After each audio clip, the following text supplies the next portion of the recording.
Welcome to EdTech Speaks, a podcast bringing guests together to share their expertise and advice on navigating business and education in a technology-driven world. From entrepreneurs to vendors, higher education to corporate leaders, we'll uncover their perspective regarding the latest trends and technologies impacting your career or business. Our podcast is made possible by Downing EdTech Consulting, where people and technology connect. Hosted by Cher Downing, an experienced executive spanning a higher education and corporate career with specific focus on the EdTech industry. Dr. Downing is also an international and national presenter, author, and regular media contributor. Now here is your host, EdTech Strategist, Dr. Cher Downing.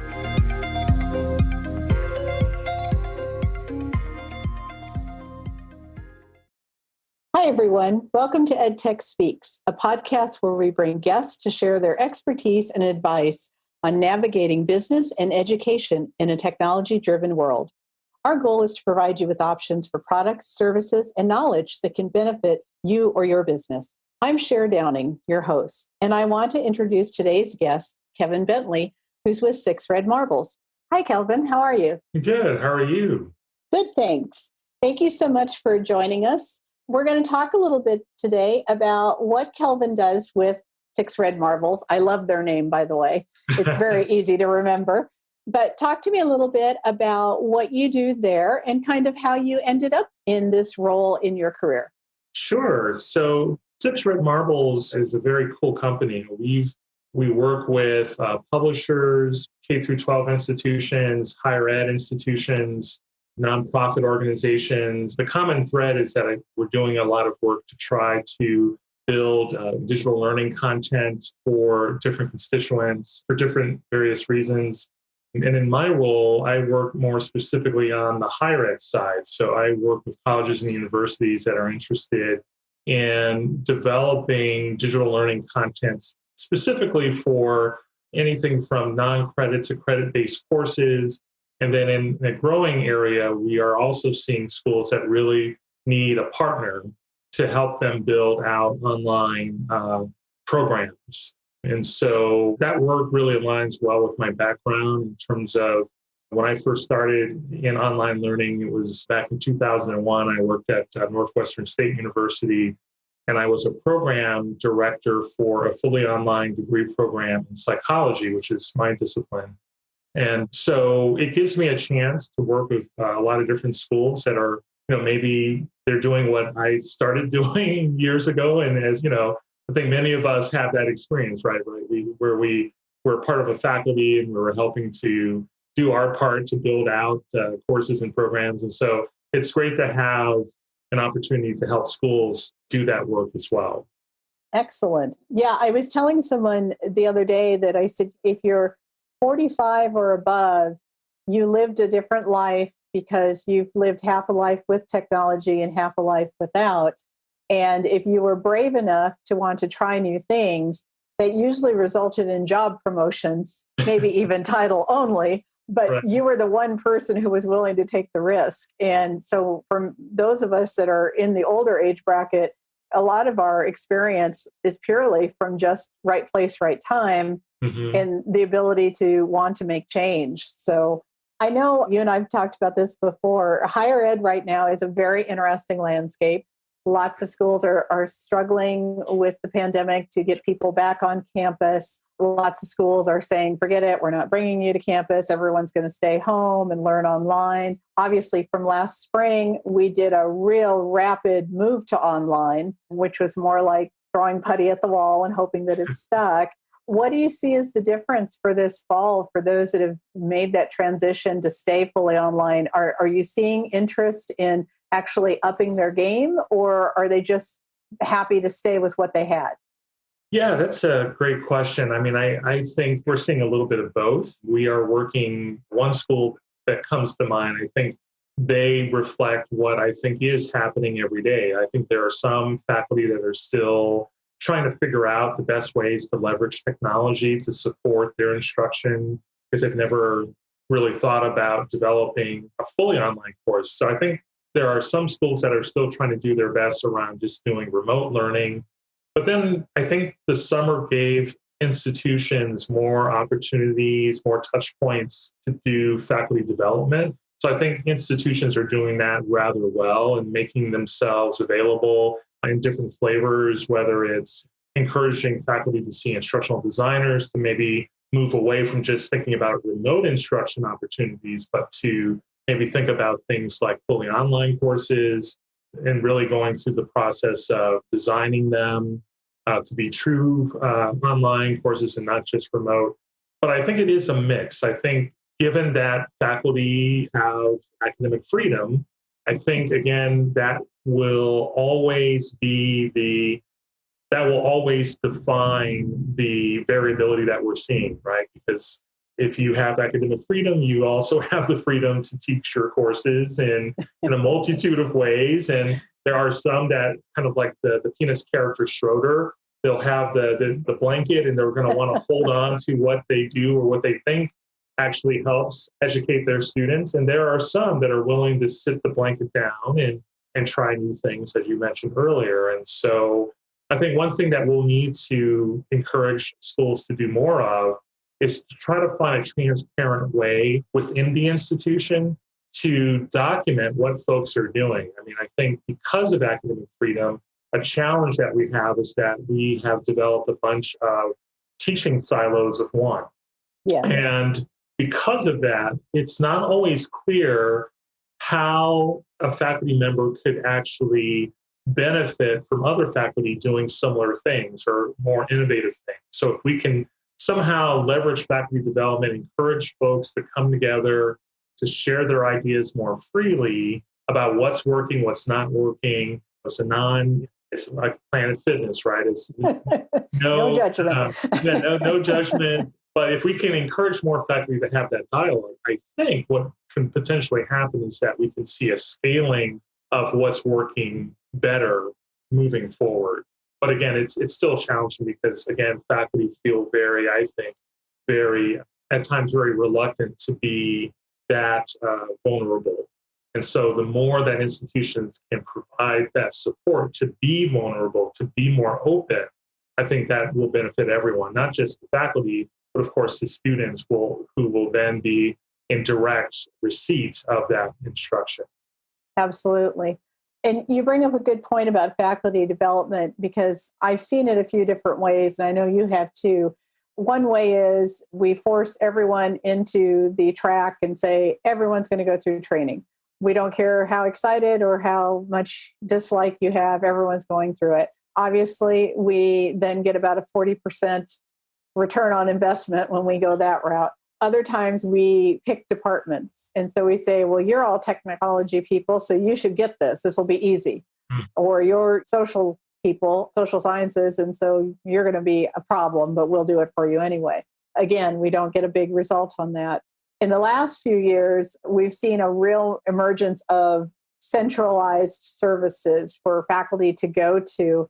But again, we've put this group together. They're sitting in a building over here. If you'd like to walk over, drop by, kind of thing. Sure. What are we missing in faculty development when we're looking at these things? Because we're still haven't hit the mark of saying we've got an 80% or above of faculty who are just excited, who are utilizing technology, new tools. We keep trying new things, but we're not hitting the mark yet. What are we missing?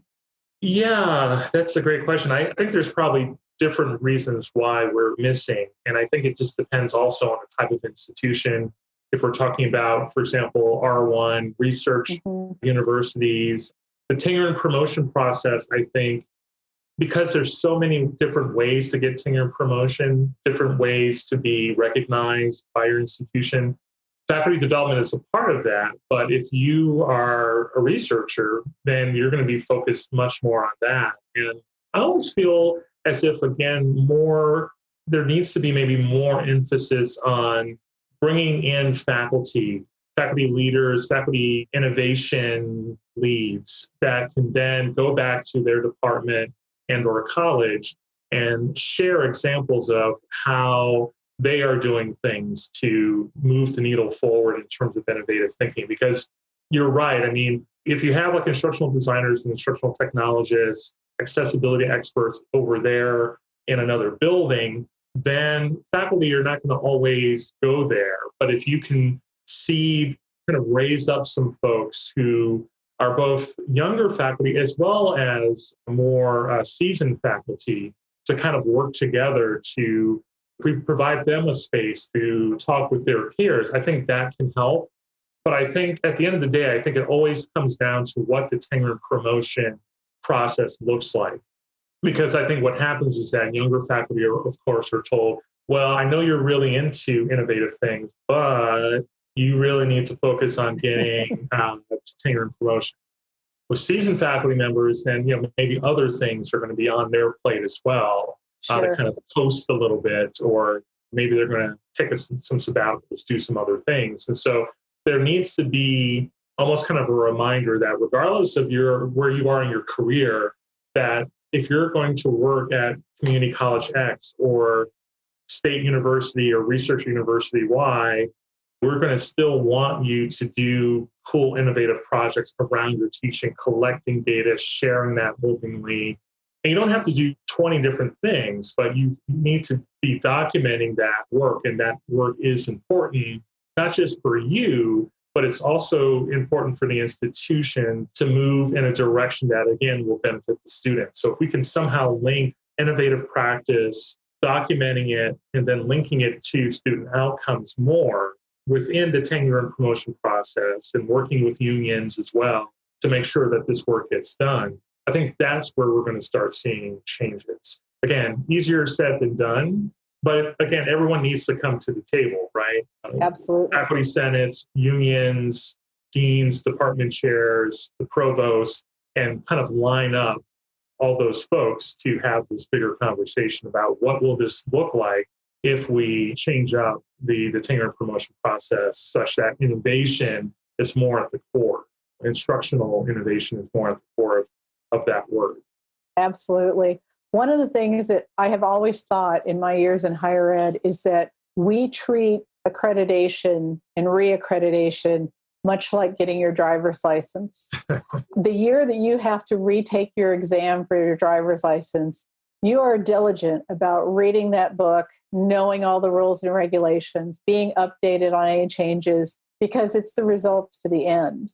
Mm-hmm. And so oftentimes you see innovation comes into play either prior to reaccreditation because we want to show them we're doing something, or we say, let's not do anything till we're reaccredited. We don't want to rock the boat. And that's just one example of all the different times where we don't want to rock the boat. And as a result, we never get it around to anything. I think that's a difficulty. I totally agree with you on the tenure and promotion side, because I am still amazed that part of the tenure and promotion isn't innovation, true innovation and technological advancement. There's always a space for innovation in there, but it's in regards to your research, finding the most innovative way to do something, creating the greatest widget, whatever the case may be. But we never really look at really what are your outcomes unless you get poor student evaluations. And then we don't look at your methodology. We say to you, you need to fix this. Or talk to somebody down the hall and see what they do because they get really good evaluations. Well, they could be teaching an entirely different subject or in an entirely different way. We don't talk about methodologies. We just talk about fixing a problem. So I find that interesting that every few years, we continue to have the same conversation in the world of trying to figure out. And maybe this time with the pandemic, we actually have an opportunity. Is your company seeing a little more influence with projects that you're working on because of the COVID situation? Yes, there are specifically schools that we're working with where before the pandemic, we had interest from some schools, for example, that said, hey, please work with us because we want to put our MBA program fully online. And we don't know how to do that effectively and quickly. One of the things I love about 6RAD Marbles is that we're really good at scaling our services. We have project managers, learning experience designers, just lots of folks that we can bring to bear on any creative problem that a school might have in terms of developing content to courses, new programs. The pandemic, though, we're starting to see more schools saying, oh, yeah, we need help with faculty development, or we need help just talking with our faculty about what is the full menu, because our instructional designers in-house are totally swamped. So we'd love to bring you in to kind of expand our Center for Teaching and Learning support team so that we could tell faculty, yeah, please see 6 Red Marble learning experience designers to have a similar conversation with them. I mean, my hope, though, is that as we work with schools, I just hope that there is this bigger conversation, right, about assessing all of this work, right? So we just don't want to do it because of the pandemic. So a lot of the work we're doing with schools is because of the initial reactionary emphasis, right? On, okay, we got to figure out how we're going to do remote learning, or how are we going to do online courses, or there's a school that we hope to work with that has a high flex model, right? How do we actually develop standards around high flex where students can choose between online or asynchronous contact with the instructor, and they can flip-flop between those, alternate between those at any given time, which is a great idea, but it's also can be very challenging, especially with faculty who are just trying to get their heads wrapped around, well, wait a minute, tell me more about remote learning and what's involved with that. But I think there is this bigger opportunity to look at data in various forms, whether it's course evaluations. Maybe, again, we need to have Zoom sessions where we do focus groups and saying to students, just in general, tell me what your math courses have been like. You don't have to mention even the faculty member's name, but what's missing in the online or remote experiences that you have? What types of courses do you feel like you got the best instruction, the best connection with instructors and other students? What courses were lacking? Because students have so much to tell us. And I think sometimes we almost have to get away from just the traditional course evaluation, because I feel like we kind of go through the motions with that.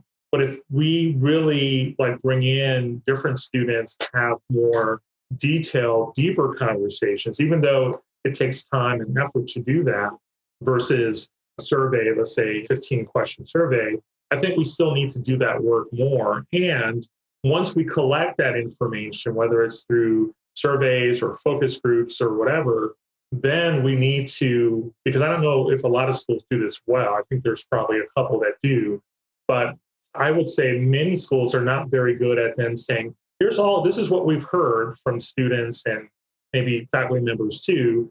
Here's the data, and then we're going to give you a semester by semester breakdown of how we are planning on correcting what we found were problem areas. And then we're going to keep you updated every semester, every year, so that you know that we're not just going through this to go through it, but that we really are interested in your feedback, and we are interested in using your feedback to become better as an institution. We do that with accreditation visits. Right. I don't think we do a great job of doing that work and being as transparent about this work with our students, independent of the accreditation cycle. I would totally agree with you on that. And I think that's why you hear students reluctant to participate when there's a focus group or a survey, because if they're an upperclassman, often they will say, oh, I did it before and nothing changes. Right. What they don't realize is the change may not occur till after they're gone, but change is coming. It just may take longer than the time period they have left there. I think one of the interesting things too is really looking at the student experience overall in their time frame. So one of the things that I consistently see, and I'm always amazed at, and I've seen this more because I have many, many colleagues who have children returning to college this year, and they'll reach out when they have a question. And one of the biggest questions is, well, my daughter's having problem accessing her class tonight, or she's having problem downloading materials, but their help desk isn't open. So their help desk is open 8 to 5. Their CTE, their Center for Teaching Excellence, is open 8 to 5, Monday through Friday, no weekends. Maybe a third-party help desk on the weekends, but no CTE whatsoever. So we continue to pile up the challenges for students and for faculty, but we don't give any alleviation to providing service for them and really looking at your life is different than a traditional business work week. All of us that have been faculty know that our greatest work span is Saturday and Sunday because we have unlimited, uninterrupted time usually that we can block off and we can do major projects or grade multiple papers, those kinds of things. And yet there's no one often to help us if we need something. Or whether that's technological or even just to ask a question. I'm building my course and I just was curious how to do this. Yeah. Do you think any of this is going to resonate into service changes as we go forward? Yeah, I'm really glad that you asked that question because when I first got into online learning, for example, I was noticing one of the things that I kept trying to do more of is finding ways to fill the gap. So whether it would, because I've worked at institutions where, hey, we got online courses, we got online programs, and we're raring to go to offer them to students. But in some of the previous positions I've held overseeing some of those courses and programs, I would kind of raise my hand and go, well, what about online tutoring? And what are we doing about online proctoring? And what you're telling us that you're telling students that they have to come to campus to take an online exam. Mm-hmm. You're telling students that the tutoring center is open 9 to 5, but outside of that, you're not providing tutoring. So it's going to be interesting to see, especially now with the pandemic, because I think schools have maybe done a slightly better job over time in terms of filling those gaps.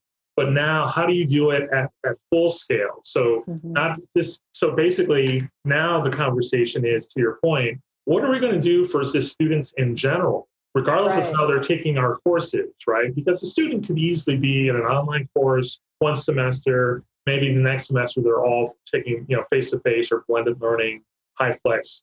But for us, it shouldn't matter, right? Like we live and die. Our existence is based on our students, right? And so we need to kind of flip the script and say to our faculty and our staff, how can we be more learner-centered? Mm-hmm. Right? How can we provide those wraparound services when throughout the day, can we partner with different companies to provide not just the access to technology such that Blackboard or Canvas or Moodle is a desire to learn are available 24/7, but what are we going to do for those students who need proctoring? And you and I have participated in conversations and Twitter discussions. A lot of people beat up proctoring and like, oh, it's very intrusive. Well, and we can have a separate conversation about that. But at the end of the day, many faculty are still leveraging multiple choice exam. And so how will you guarantee that the student taking that exam is not their significant other or their mom or their dad or someone else? So proctoring still matters, but we can't require students to come to campus. And then what will the price for these things be? My worry in the pandemic times that we're in is that I don't know to what extent schools are going to be fully prepared to fund these services at a true scale, right, for all students versus the subset of those who are the traditional online learning student taking all of their courses online. And so it'll be interesting to see. I think we probably need to hear more from schools to kind of share their stories about how they're funding that, especially in these uncertain times where enrollments might be down. But I think more money definitely needs to be provided for that, access to advisors as well, student success coaches. And maybe a part of it is just leveraging technology like Zoom and Microsoft Teams or whatever you're using for web conferencing. But then again, with tutoring, will you use your own tutors or will you partner with other companies to do that work? Proctoring, same thing. But I think we can do, there's, I think, lots of room for growth, but it does take dollars. And if hopefully we'll find a vaccine soon and post the vaccine that's found, we still need to say, this is our new normal, right? Yes. Full access to student services, regardless of whether or not you are 100% online student. And then what will that cost to maintain? It's always interesting to me because over the years, as I've talked with people and I've worked in roles, I've always continued to see a lack of accountability for what it costs per student. We're very concerned about headcount because obviously that's what makes us money. But we think of it in terms of student in and student out. We never think about we're buying 500 licenses, and so that's how much per student, and we're having to pay how much a month for internet and all of these things that we're doing they're always considered incidental costs. Mm-hmm. And so when something like this happens and all of a sudden you do have to pay for all of it across the board, I think it's been really a lot of shell shock to a lot of places who just didn't recognize how much all of this was costing. The immediate response, usually for two reasons: one, monetary, but two, because oftentimes fee structures have to go through a board of trustees for approval, is it's faster just to charge it back to the student, give the student another fee or out-of-pocket costs at a time when financial aid numbers are so high. And we have the highest amount of students ever taking out financial aid or private loans in order to complete their education.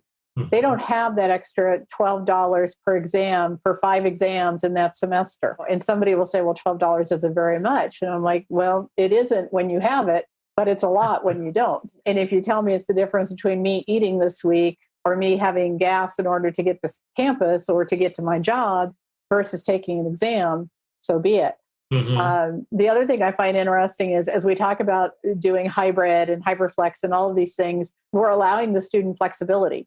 Here again, we want you to wander. We want you to float easily, but we're going to make you take a proctored exam in this course over here, but we can't afford to do all of them, so we're not going to do this one over here. Mm-hmm. So we're so worried that your friend's going to take your exam for you or that you're going to cheat on this. But we don't have continuity across the board. So for the 5% that really like to push the envelope, they're going to figure out a way around it. I totally agree with you. It's about how are we measuring and what are we measuring, not just are we doing something for the sake of doing it so that we can appease that, yes, we do measure. So I think it's a learning curve for higher ed right now. It's a learning curve for a lot of places.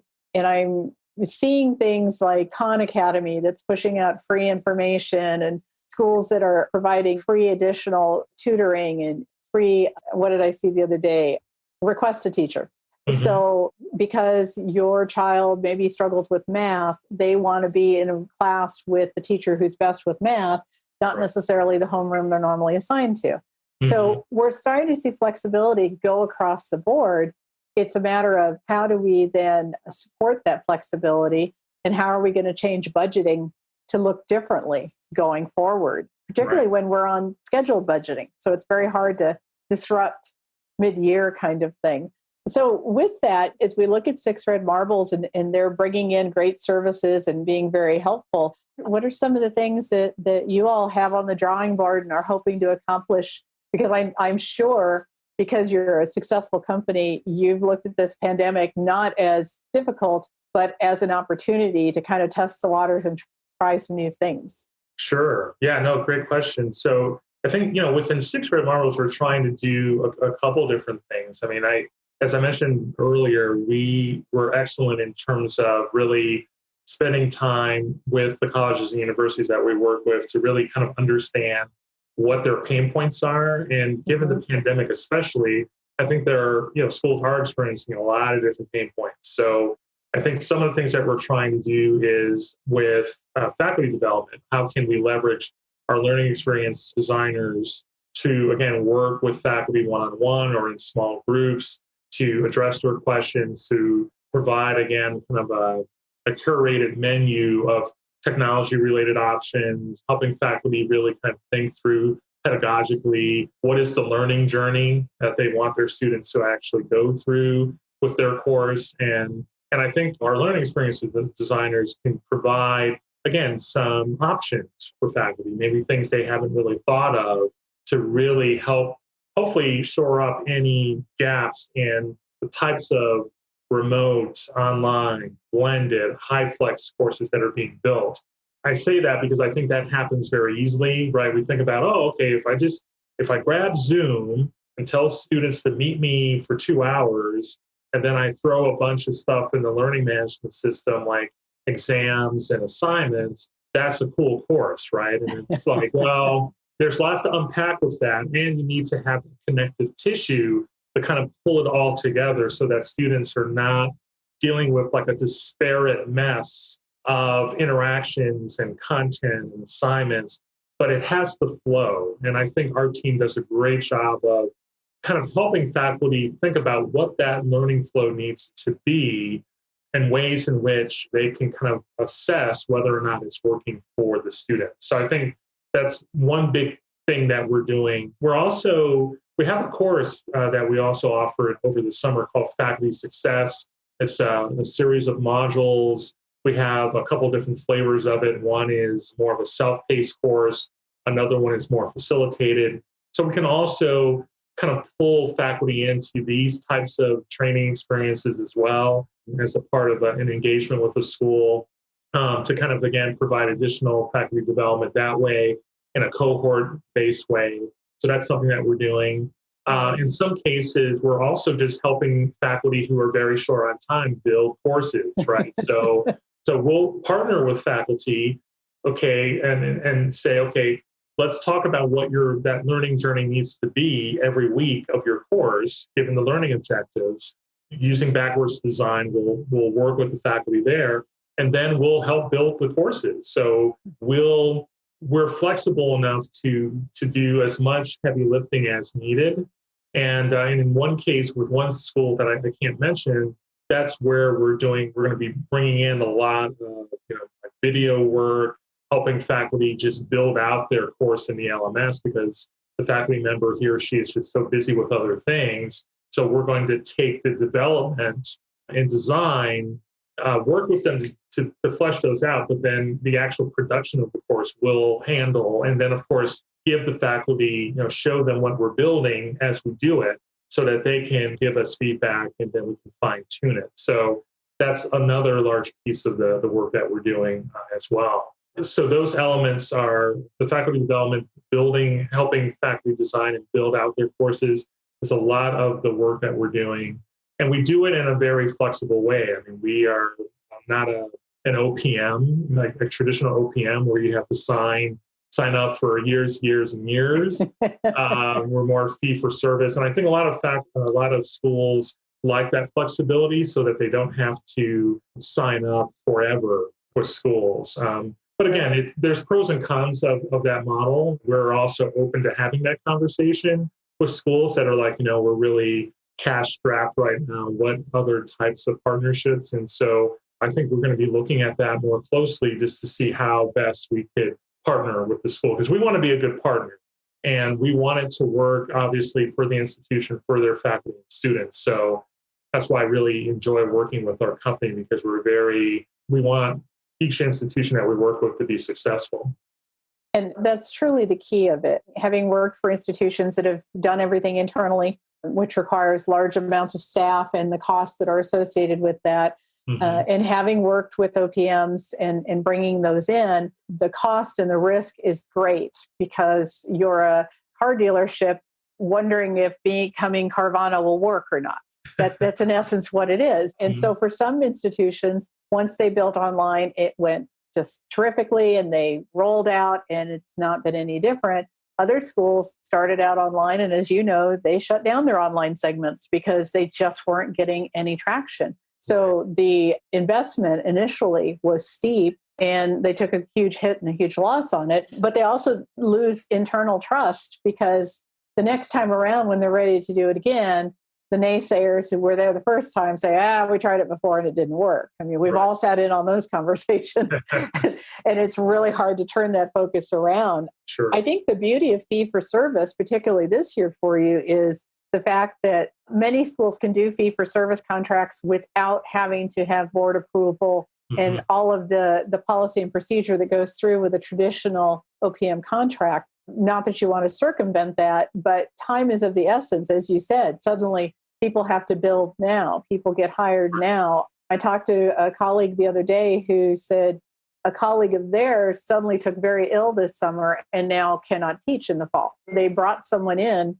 literally 3 days before the term starts. So you inherit courses. You've got to do something with them. There's not a lot of time factor in there. So I'm excited that your group looks at a fee for service because I do think there is a really pertinent place for that. And I think it's going to grow even more so. I think the pandemic, we're going to look at 18 to 24 months out of residual in terms of budgetary issues. And so this is not going to be the time to be signing on big OPMs and hoping you make that money back, recouping it. So fee for service is going to be just what they need in that key area. So my last big question for you is, what's your technology prediction for the future? Wow, that is a big question. I almost think there's going to be a lot of different things, I think, kind of happening gradually, maybe together or kind of maybe spread out over the next several years. I think, depending on, again, what happens with our government, with the elections, there could be hopefully more opportunities to do competency-based education, such that hopefully there'll be more opportunities for students to show mastery in terms of what they know, what they can do. Maybe there'll be opportunities for schools to more easily offer competency-based education courses. And if that happens, I think that's going to have a huge impact on higher ed, because I think schools then will have to maybe rethink the types of learning management systems that they've been using, which have been more, kind of course-based within a semester or quarter term. Now it's based on students being able to move through competencies at a pace that is for them, so more personalized learning. So if competency-based education becomes more popular, which I think it will over time, then schools will need to kind of, again, reassess their stack. Do we have the best SIS system? Do we have the best learning management system that will allow for students to move from competency to competency versus a course? Will we have to look at things like blockchain, where students have more control over their credentials?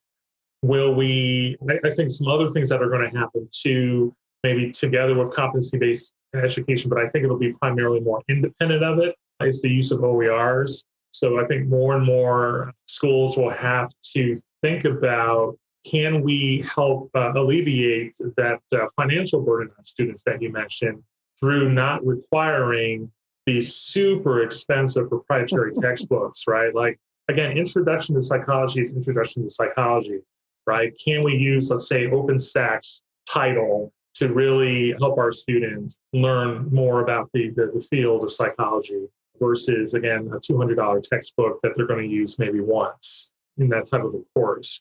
I think some other things that are going to be coming, I think artificial intelligence, augmented reality, virtual reality. We as a company are also starting to explore that with some partners. So how can we actually work with partners to help schools build kind of the next generation of learning content? So Sure. And we do that work now in terms of designing using various e-learning tools to create simulations and just more sophisticated learning objects. But AR and VR is another level. And then if we can also work with schools to integrate artificial intelligence so that we can pull more data out of the interactions that students are having with the content. And again, there's a fine line there, because the more that you rely on this tech that kind of follows you as you're interacting with adaptive learning modules, there's concerns around student privacy. So we have to walk that line very carefully and really kind of let learners know what types of data we're pulling out, and then how we're using that data to make their course better over time. That we're not going to just take their data and sell it to Russia or something like that, which we would do. But students we need to make it right for the students. So if we're going to leverage their data, we need to be very transparent about how. So AI, artificial intelligence, AR, adaptive learning modules, I think, will provide more opportunities for formative assessment. And then outside of that, I think in terms of other bits of technology, I think my hope is that internet connections will get even faster, but hopefully more affordable, right? So a lot of times we think about technology in terms of just the cool, shiny object, but I think my hope is that we'll also make sure that the technology that we're leveraging is affordable, that it also is equitable, right? And so we're having a lot of these conversations about, well, these algorithms we're using, they're based on limited data, basically, right? They're based on Sure. men. What about women? How are we collecting the data? How diverse are the folks in terms of their culture, their sexual orientation or affiliation? So what are we doing to really make sure that we're leveraging AI, let's say? In what ways are we leveraging it so that it's really descriptive of our student population? So those are some things that come to mind when I think about some of the technology. And I think there will just be hopefully some better innovations too that will help connect higher ed more with the workforce so that, again, credentials will be more easily shared. And when we help students find a job, I'm hoping that institutions and employers will be able to work together such that employers will have a better sense of what students actually can do. That's why I think competency-based education is a game changer for higher ed, because once you start breaking things down to competencies, even if you still package them back up as a course, like Western Governors University has done and others, but if you can really say, yeah, these are the competencies that this person learned at this point in time, and then align them with certain types of jobs after 4 years, I think that will also help students be more successful in the workforce. So those are some things I think that I'm hoping will evolve over time over the next several years.